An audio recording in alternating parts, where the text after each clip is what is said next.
Talking about Elvis always makes me want to go just a little bit further. I assume that I'm not the only Elvis fan in this room. There may be at least two of us, all told. Okay, maybe a couple of us. I'm here to tell you right now, my friends, there's only two kinds of people in the world. There are Elvis fans, and then people who just haven't heard enough of him yet. That's just the way that it works. We all just sort of get added on, and heaven help you if you marry an Elvis fanatic and you're not one.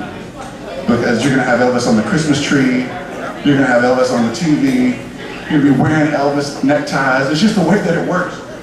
I remember when I married my wife, I kind of shocked her because I didn't tell her. I didn't let her know that on the Elvis fan scale of 0 to 10, I was somewhere around 17, 18. She moved into my house and she found my Elvis closet. I thought she was going to lose her mind, and then she found my rhinestone cape. And she went back home to her mom and dad. I'm here to tell you the truth, my friends. It's so embarrassing I couldn't make it up. She went back to her mom for 2 or 3 nights and then decided it was okay. Now she's got an Elvis tattoo. What's wrong with it? I'm here to ask you. He's so dang good looking. He had a good friend. He had several good friends, but he had a very good friend in Johnny Cash. Very good friend in Carl Perkins. Not really close to Jerry Lee Lewis because Jerry Lee's just dangerous. He don't make friends. He eats them.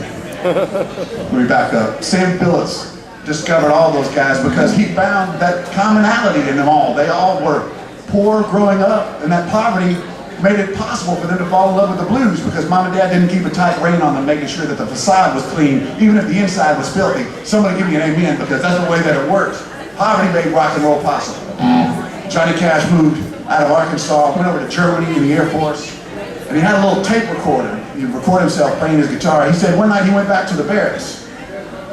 Well, I found my tape machine just sitting there, and it didn't look right. I pressed play, and somebody had taken the dang tapes and flipped them around backwards. So I just listened for a second.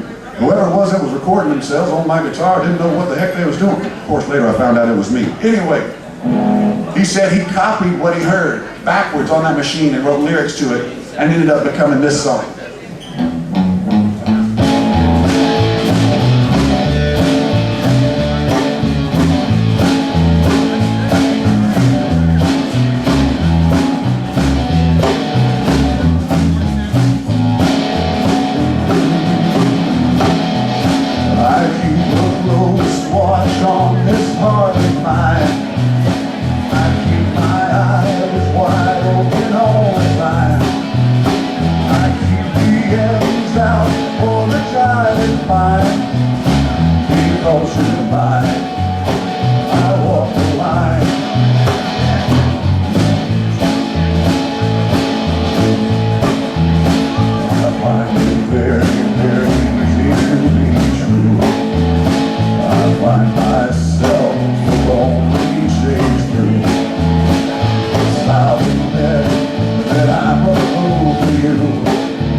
Sure as night is dark and day is light.